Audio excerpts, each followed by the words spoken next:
I'd like you to be as daring as you can and as perceptive as only you can be as someone who knows the United States, all of the United States very well.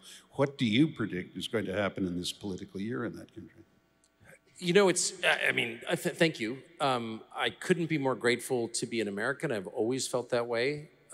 As I said, my dad's family was from Nova Scotia. They left at the time of the American Revolution because they didn't want to be free, so they fled to the Maritimes.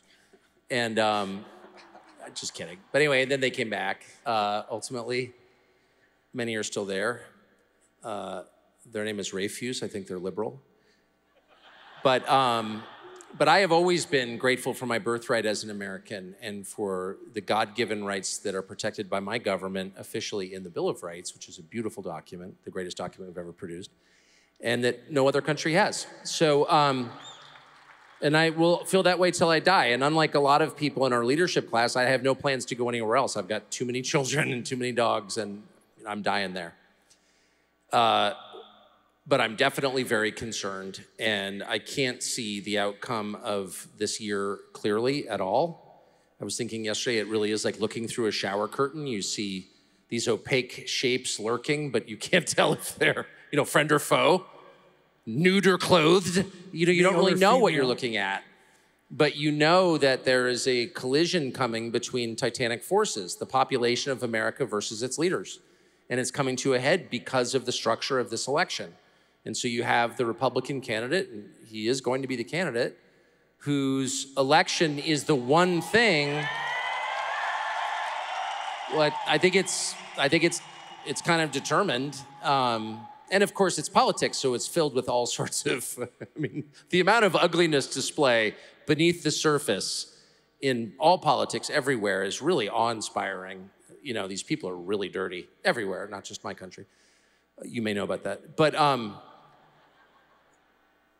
the one thing that the people in power, and I don't just mean in Washington in our government, I mean in our financial centers and entertainment centers, our country's kind of cool because they're identified by cities. So Los Angeles, New York, Washington make all the decisions, of course.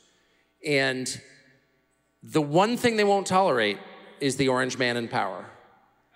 And you you wonder, well, why? Because Trump is not a radical at all. And Trump's vision for America, this is an informed assessment of Trump, Trump's vision for America is like Studio 54 in 1978. I'm serious. Trump really loved the country he grew up in. He really loved it, and he means it. He loved the people who live there. He loved its traditions, its weird little customs, its idiosyncrasies, and that's kind of what he wants. He doesn't want a brave new future of new things. He wants to return not to antebellum America, but to like 1980 America. And it's kind of hard to argue why that's bad, actually. And so that's not a revolutionary agenda, nor is it a counter-revolutionary agenda. It's a return to normalcy. And the phrase, make America great again, means return it to a period not so long ago, when everyone was enfranchised and everyone had rights, but everyone was roughly, not everyone, but most people were sort of united in a sense of common purpose and culture. They were Americans, and they knew what that meant. We don't have that anymore, and that's Trump's vision. So you may not think that's possible. You may not think maybe that's even virtuous to want that. But if you think that's a grotesque hellscape that he's describing, you're the freak, not him. And yet they all feel that way. They mean it too. They really feel that way. It's not a joke.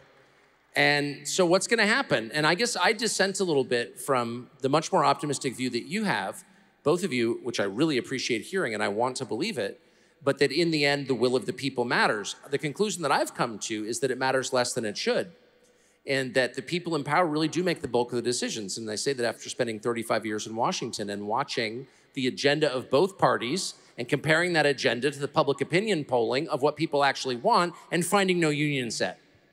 No union set. Like there's not the same agendas.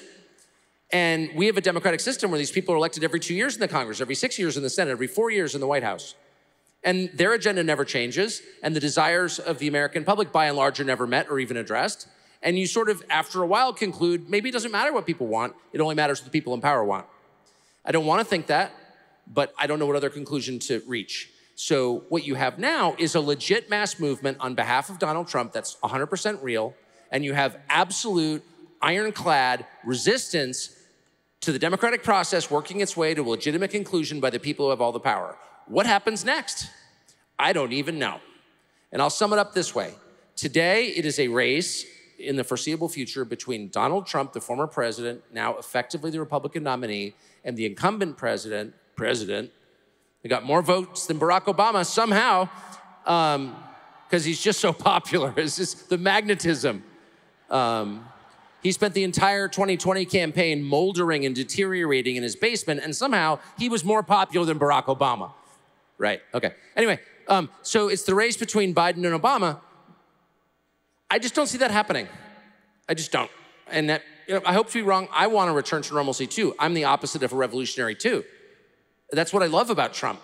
He doesn't want radical change. We're not actually made for radical change. We can't digest it. People hate radical change.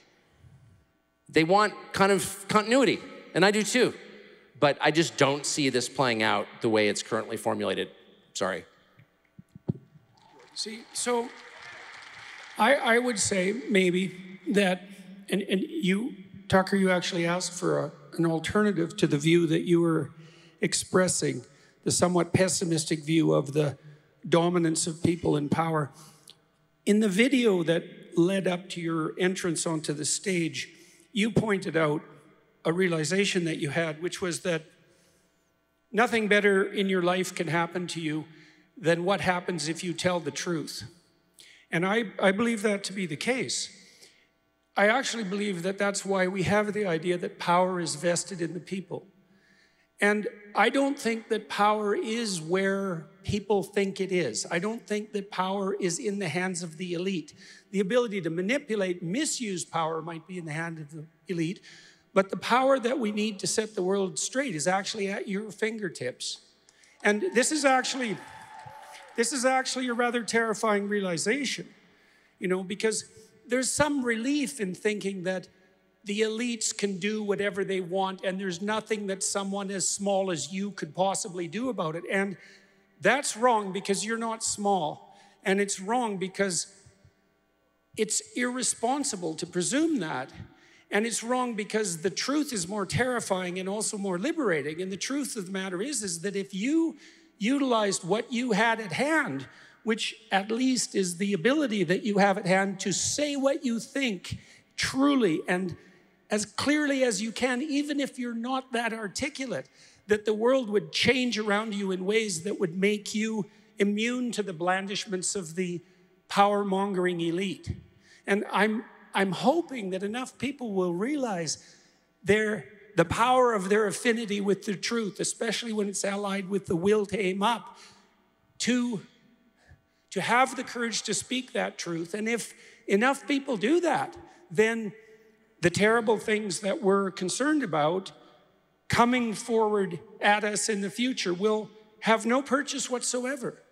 Like I learned a long time ago that the war that we're in is psychological or spiritual, if you want to look at it that way, rather than political. And everyone has a sense of that now, that it's something is moving that's deeper than the mere political.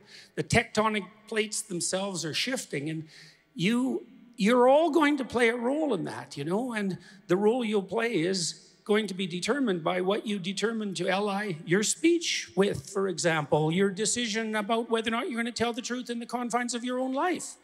And if enough people, all of you, if enough of you decide in the local circumstances of your own life to dare to say what you believe to be true, then the tyrants will have no purchase on you and you won't be slaves. And just by definition. Hey, can I just, I just want to say what a beautiful sentiment I think that is. And I wish I had said that. And I'm so thankful that you said that. And the message that I often get, who knows from where, is that when I really feel like things are falling apart, that really the only thing I can do is to really try my best to be a better person. And that really matters. And specifically, I mean, to tell the truth all the time, not just in public, but in private, to really love the people around me and be attentive to them more than anything. And that in doing that, you lose your fear of the future. And you know that no matter what happens, you're going to be okay. You're not afraid of death. And anyway, thank you for saying that.